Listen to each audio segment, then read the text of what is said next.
Latifabad unit number 8 और Latifabad unit number 12 से मुंसलिक अल्लाह वाली चौक पर अरसदराज से गंदा पानी और गंदगी के ढेर जमा हैं और सड़क भी शदीद टूट फूट का शिकार है और इस टूट फूट के नतीजे में अक्सर व बेशतर हादसात भी रूनुमा होते रहते हैं।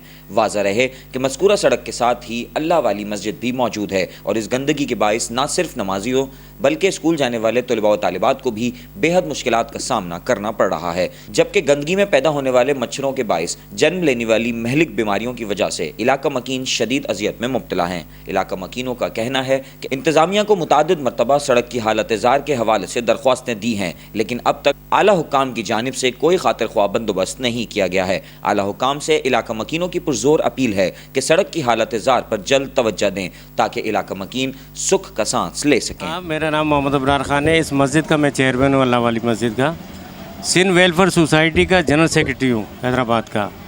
असल में क्या है कि हमने पहले कई एप्लीकेशन दी, मुस्तकिल लोगों ने मुजाहरे किए, लेकिन चेयरमैन दो हद लगे। वो बोलता है मेरा इलाका नहीं है, बोलते हैं मेरा इलाका नहीं है। अब है किसका इलाका ये पूछा जाए इनसे। हम तो ये कहते हैं कि जी हमें रोड बनाया जाए, इसको कंप्लीट किया जाए, ये नमाजियों के लिए है।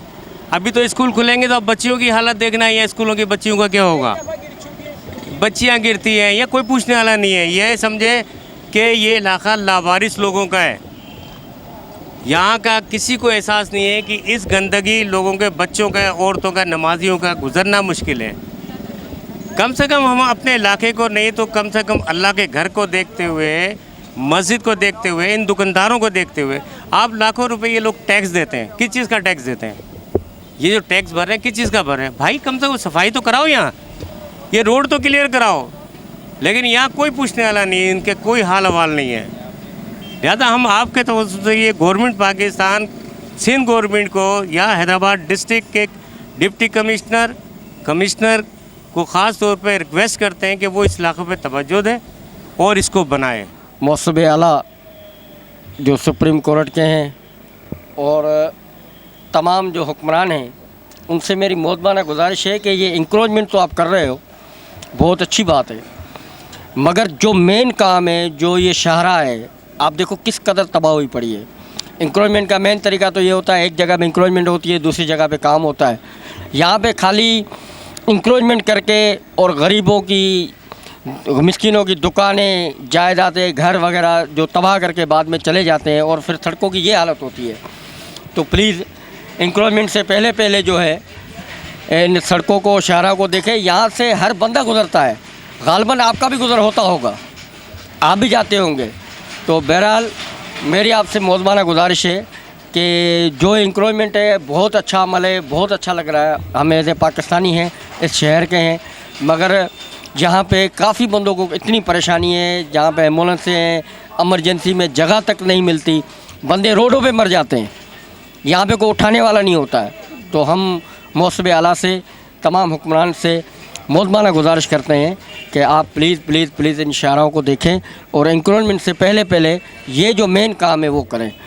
हम शुक्रगुज़ार हैं जे आप लोगों ने ये मीडिया के तवज्जुह से हम आपको ये मैसेज पहुंचा रहे हैं कि मेहरबानी करें।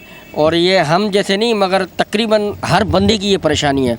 आप इधर से गुज़र के देखें, लैंड क्रूज़र से छोड़ के किसी मेहरान गाड़ी में गुज़र के देखें कि आपको पता चल जाएगा कि ये वाकई शहरा का मसला है।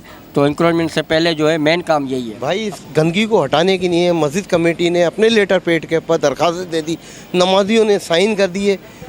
और जब हम इसके एसडीओ काशिफ के पास गए तो उसने बोला कि लाइन बैठ चुकी है, टेंडर आएगा तो लाइन डलेगी इसकी, ये कह के रुख्सत कर दिया गया हमारे को।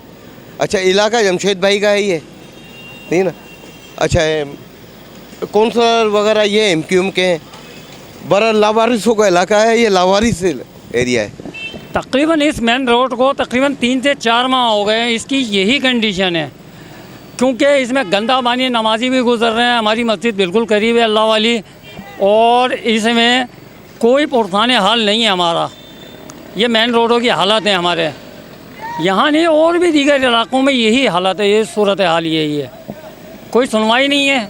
चेयरमैन वगैरह क्या करेंगे, आते हैं देख कर खोल के चले जाते हैं, फिर दूसरे दिन बंद हो जाता है, फिर नहीं खुलता है ये। सर ये 6 महीने तकरीबन हो गए इस बात को, ये आए दिन ख़राब ही रहता है। और फिर जो है ना काफ़ी मतलब दरख्वास्त वगैरह भी देते हैं, कुछ अमल तो होता नहीं है यहाँ पे, ख़राब रहता है। कस्टमर आते हैं उनको परेशानी होती है, रास्ता रुक जाता है, हर जगह बोल बोल के परेशान आ गए, लेकिन कुछ भी हल नहीं हो रहा। भाई गवर्नमेंट को चाहिए ये देखें, मेन शाहरा है यहाँ पे, बाज़ार है, और इसका कुछ हल होना चाहिए इनकी नज़र में, लेकिन कुछ भी नहीं कर रहे। हम चाहते हैं ये काम हो, कोई भी करे, चाहे सूबाई हुकूमत करे या इलाकाई हुकूमत करे या वफाकी हुकूमत करे, कोई तो काम करे। ये हर बंदा एक दूसरे के ऊपर टाल रहा है, कोई भी काम नहीं हो रहा। ये देखें जनाब कितना पानी भरा हुआ है, और ये महीनों से भरा हुआ है। कितनी दुकानदारों को तकलीफ, इधर मस्जिद भी है, नमाजी को कितनी तकलीफ़ होती है, आने जाने वालों को कितनी तकलीफ़ होती है, लेडीज़ गिर जाती है, गाड़ियाँ फंस जाती हैं, इधर पता नहीं क्या क्या होता है, और ये महीनों से भरा हुआ है। कोई नहीं इसके लिए सोच रहा है, कोई भी नहीं सोच रहा, ना काउंसलर सोच रहा है, ना ज़िला हुकूमत, ना सूबाई हुकूमत, कोई भी इस बारे में ये समझ लो इधर आने के लिए तैयार नहीं है। ये आए दिन का इधर, ये आए दिन का इधर, ये समझे कितनी परेशानी हो रही है, आप भी देख रहे हो, सब देख रहे हो, लेकिन बस चल रहा है जैसे तैसे चल रहा है, क्या किया जाए। ये 2 महीने हो गए, गटर खुल ही नहीं रहा है, भंगी आवे ऐसे नमूने करके चले जाए। नमाजियों के लिए तकलीफ़ होती है, जुम्मे के दिन कपड़े ख़राब हो जावें, आई समझे। और ये भंगियों से बोलते हैं, बोला भाई ये ख़राब है गटर वटर, बहुत परेशानी होती है आते जाने के लिए। रिक्शे वाले गिर जाते हैं, मोटरसाइकिल वाले गिर जाते हैं गटर में। ये गटर भरा पड़ा है, इसमें सब जो है गिर जाते हैं। कार वाले पैप गिर जाते हैं, मोटरसाइकिल वाले गिर जाते हैं। एक बुढ़िया गिर गई बेचारी, वो बुढ़िया बेचारी, उसको उठाया था, फिर उसको पहुंचाया था मकानी पाड़े। भाई ये कस्टमर आते हैं ग्राहक, वो बोलते हैं बदबू इतनी आती है, तुम कहते नहीं हो, कैसे ये तब्दीली आई है। और ये तब्दीली है, ये होती है तब्दीली।